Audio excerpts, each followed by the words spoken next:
एका प्रसिद्ध डॉक्टरने ऑपरेशन सुरू केलं, पण रुग्णाच्या हातावरचं एक नाव पाहताच त्याच्या हातातून सर्जिकल उपकरण खाली पडलं. काही क्षण तो जागेवरच थिजून उभा राहिला. ऑपरेशन थिएटरमध्ये उपस्थित सगळे डॉक्टर आश्चर्यचकित झाले. त्या नावाचा आणि त्या डॉक्टरचा काय संबंध होता? अनेक वर्षापासून लपलेलं कोणतं रहस्य आज समोर येणार होतं. आणि हे सत्य समजताच डॉक्टरांच्या डोळ्यात अश्रू का आले? शेवटपर्यंत व्हिडिओ नक्की पहा, कारण शेवटचा ट्विस्ट तुमच्याही डोळ्यात पाणी आणेल.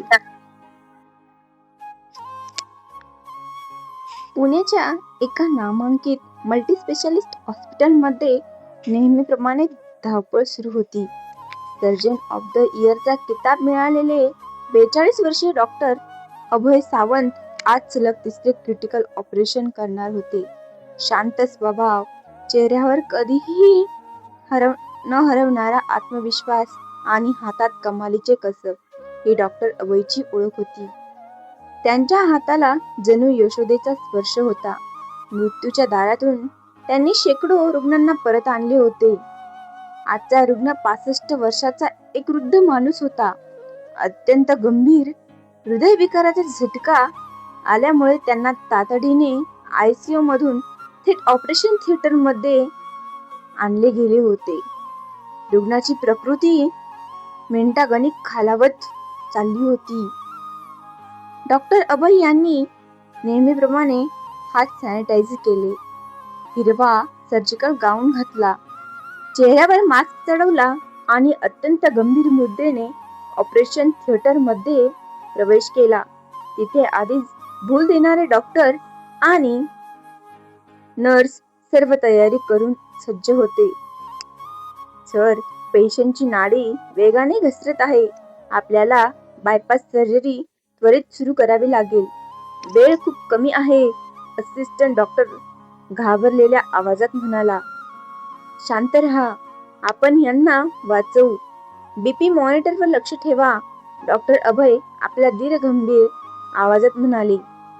त्यांनी नर्सकडे हात केला. स्कॅल्पेल, सर्जिकल चाकू. नर्सने त्यांच्या हातात धारदार चाकू दिला.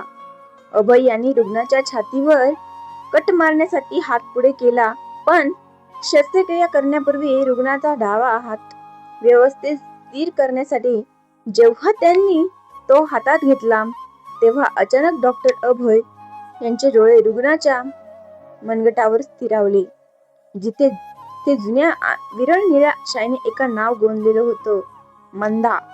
हे ते नाव पाहताच डॉक्टर अभय यांच्या शरीरातून जणू विजेचा धक्का जावा तसे ते थरथरले.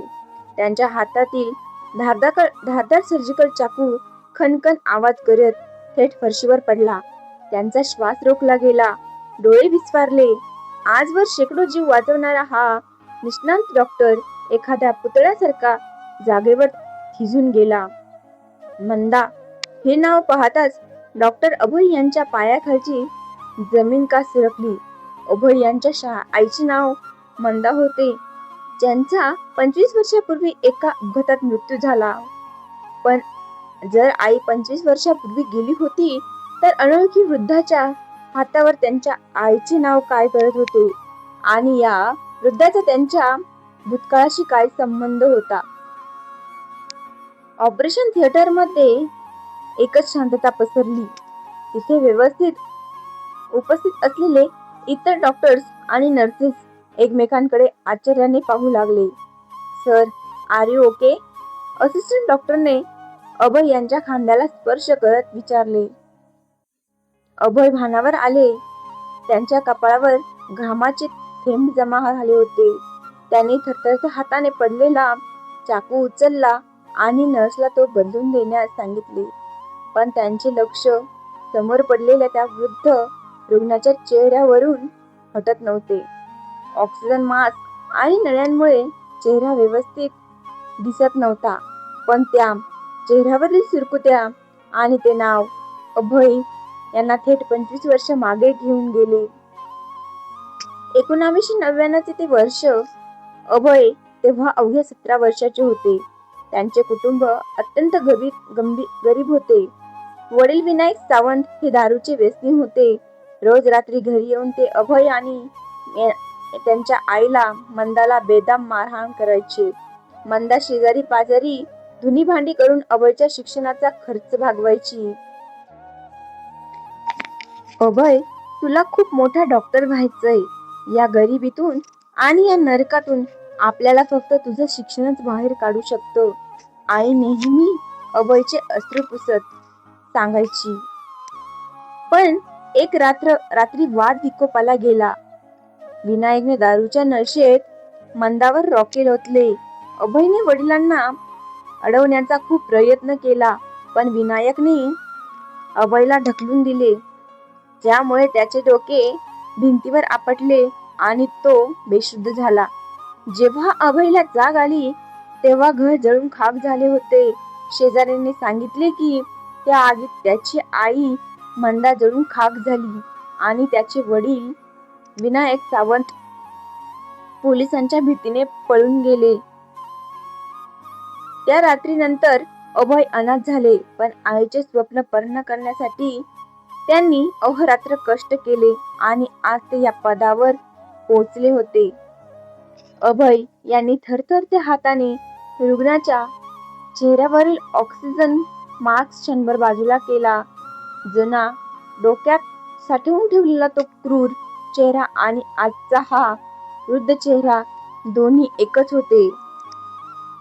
होय, समोर मृत्यूच्या दारात पडलेला तो माणूस दुसरा कोणी नसून त्यांचे स्वतःचे नराधम वडील विनायक सावंत होते. ज्या माणसाने अभयच्या आईला जिवंत जाळून टाकले, त्यात मारले, ज्याच्यामुळे अभयचे बालपण उद्ध्वस्त झाले, तोच गुन्हेगार आज अभयच्या समोर रुग्ण बनून पडला होता. अभयच्या हातात डॉक्टरांचा चाकू होता. एक किरकोळ चुकीने ते आपल्या आईच्या खुनाचा बदला घेऊ शकत होते. डॉक्टर अभय कर्तव्य निभावणार की मुलाच्या नात्याने सूट घेणार? डॉक्टर अभय यांच्या डोक्यात विचारांचे काहूर माजले होते. 25 वर्षाचा साचलेला राग, आईच्या किंकाळ्या आणि ती जळणारी रात्र त्यांच्या डोळ्यांसमोर जिवंत झाली. त्यांचे हात थरथरत होते. मॉनिटरचा बीप बीप असा आवाज वेगवान होता. रुग्णाचे हृदय कधीही बंद पडू शकत होते. सर, पेशंट सिंक होतोय. आपल्याला लगेच चेस्ट ओपन करावी लागेल, नर्स ओरडली. अभय यांच्या मनात दोन व्यक्ती लढत होत्या. एक मुलगा ज्याला आपल्या आईच्या मारेकऱ्याचा बदला घ्यायचा होता आणि एक डॉक्टर ज्याने प्रत्येक रुग्णाचा जीव वाचवण्याची शपथ घेतली. जर अभय यांनी केवळ 5 मिनिटे उशिरा केला असता तर विनायक सावंत यांचा मृत्यू नैसर्गिक वाटला असता. कोणालाही संशय आला नसता. कायद्याच्या कचाट्यात न अडकता सूट पूर्ण झाला असता. अभय यांनी डोळे घट्ट मिटले. त्यांना आईचे शब्द आठवले. अभय, डॉक्टर बनून लोकांचे प्राण वाचव, कोणाचा जीव घेऊ नकोस. देव सगळा हिशोब करतो. अभय यांनी एक दीर्घ श्वास घेतला. त्यांच्या डोळ्यांतील त्या राग नाहीसा झाला आणि तिथे फक्त एक डॉक्टर शिल्लक राहिला. नाही, मी माझ्या आईच्या संस्कारांना हरू देणार नाही. अभय स्वतःशीच पुटपुटला. त्यांनी अत्यंत वेगाने आणि कौशल्याने शस्त्रक्रिया केली. पुढील 3 तास अभय यांनी आपल्या सर्व शक्तीनिशी त्या माणसाचा जीव वाचवण्यासाठी युद्ध लढले, ज्या माणसाने त्यांचे आयुष्य उद्ध्वस्त केले होते. शस्त्रक्रिया यशस्वी झाली. विनायक सावंत यांचे हृदय पुन्हा व्यवस्थित धडकू लागले. अभय ऑपरेशन थिएटरच्या बाहेर आले. त्यांनी मास्क काढला आणि ओल्या डोळ्यांनी चेहऱ्यावरचे पाणी पुसले. त्यांनी स्वतःच्या कर्तव्याचा विजय केला होता, पण खरी कहाणी अजून बाकी होती. शस्त्रक्रिया यशस्वी झाली खरी, पण जेव्हा विनायक सावंत शुद्धीवर येणार होते तेव्हा 25 वर्षापूर्वीच्या त्या रात्रीचे एक असे भयानक सत्य समोर येणार होते, ज्याची कल्पना स्वतः डॉक्टर अभय यांनीही कधी केली नव्हती. त्या रात्री नक्की काय घडले होते? दुसऱ्या दिवशी सकाळी विनायक सावंत ICU मध्ये पूर्णपणे शुद्धीवर आले. त्यांच्या छातीवर पट्ट्या बांधलेल्या होत्या. त्यांनी हळूहळू डोळे उघडले. पांढरी भिंत आणि शेजारी वाजणारे मशीन पाहून त्यांना समजले की ती हॉस्पिटलमध्ये आहेत. त्याच वेळी डॉक्टर अभय राऊंडसाठी तिथे आले. त्यांनी नर्सना बाहेर जाण्यास सांगितले. आता केबिनमध्ये फक्त ते दोघेच होते. अशा अभय विनायक यांच्या बेडजवळ गेले. विनायक यांनी थकलेल्या नजरेने अभय यांच्याकडे पाहिले. डॉक्टरांच्या गळ्यातील स्टेथोस्कोप आणि अंगावरील कोट पाहून त्यांच्या डोळ्यात अचानक ओळखीचे भाव दाटून आले.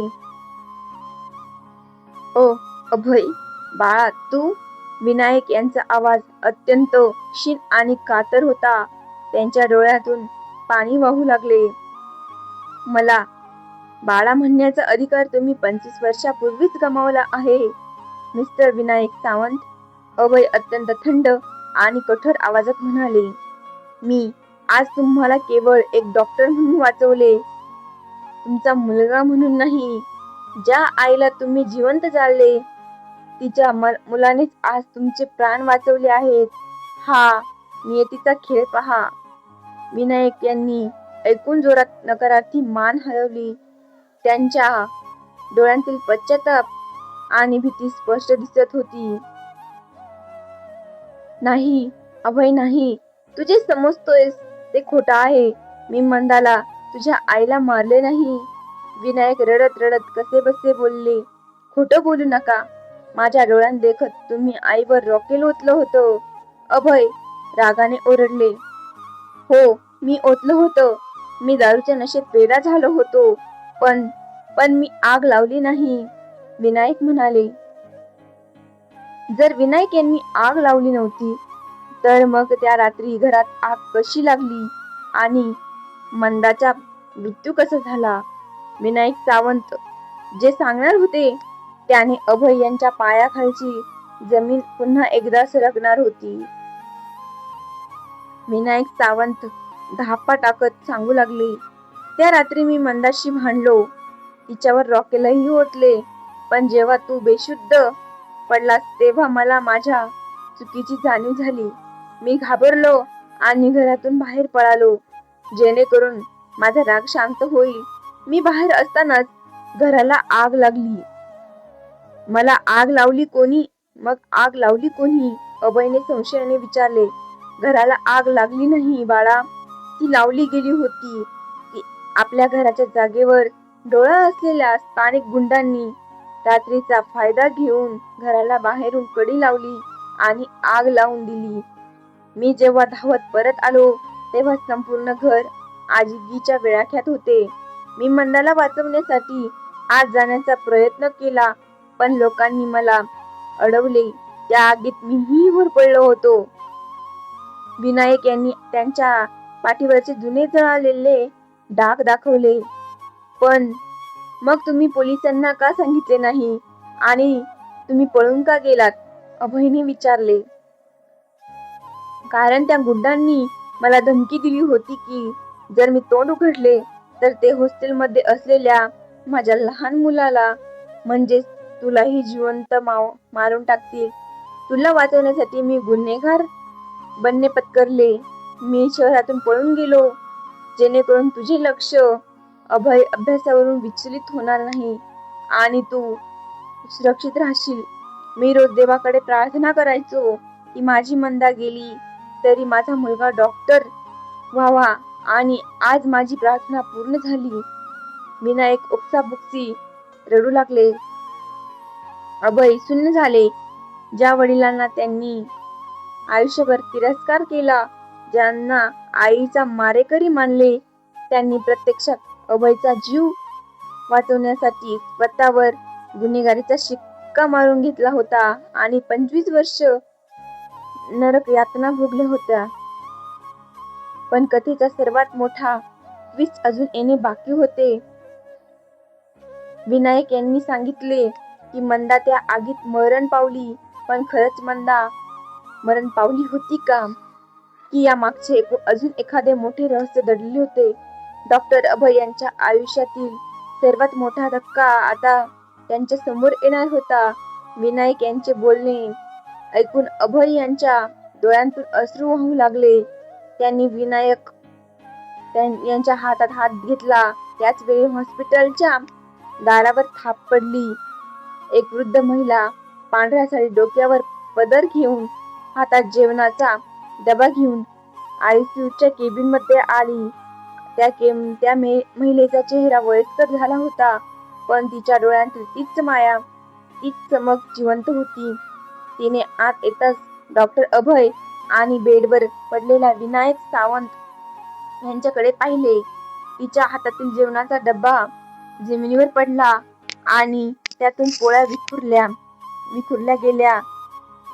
अभय, विनायक, त्या महिलेच्या थरथरत्या आवाजाने संपूर्ण केबिन व्यापून टाकली. अभयने दचकून मागे पाहिले. ती महिला दुसरी कोणी नसून त्याची आई मंदा होती. अभय अविश्वासाने ओरडले, आई, तू जिवंत आहेस? मंदाने धावत जाऊन अभयला घट्ट मिठी मारली. दोघेही ढसाढसा रडू लागले. 25 वर्षाचा विरह त्या एका मिठीत विरघळून गेला. पण मंदा कशी वाचली होती? त्या रात्री मंदा आगीतून वाचली होती. शेजाऱ्यांनी तिला गंभीर जखमी अवस्थेत दुसऱ्या हॉस्पिटलमध्ये दाखल केले. पण जेव्हा ती बरी होऊन आली तेव्हा विनायक पळून गेले होते आणि अभयला कोणीतरी दत्तक घेऊन दुसऱ्या शहरात शिक्षणासाठी पाठवले होते. मंदाला वाटले की ती विनायकनेच तिच्या मुलाला गायब केले. तिने आयुष्यभर विनायकचा शोध घेतला आणि विनायकने मंदाचा. पण नियतीने आज एका अनोख्या वळणावर त्या तिघांना एकत्र आणले होते. विनायक यांच्या आजारपणाने आणि डॉक्टर अभय यांच्या कर्तव्याने या विखुरलेल्या कुटुंबाचा पुन्हा एकत्र आणले होते. अभयने आपल्या आई वडिलांचे हात एकत्र केले आणि त्यांच्या वर डोके ठेवले. संपूर्ण हॉस्पिटल स्टाफच्या डोळ्यात पाणी आले होते. मित्रांनो, कधी कधी जे दिसते ते सत्य नसते आणि जे सत्य असते ते कधीच लपत नाही. राग आणि सुरापेक्षा कर्तव्य आणि प्रेम नेहमी मोठे असते. हेच या डॉक्टरांच्या कथेने सिद्ध केले. तुम्हाला ही हृदयस्पर्शी कथा कशी वाटली? कमेंट करून नक्की सांगा आणि चॅनलला सबस्क्राईब करायला विसरू नका.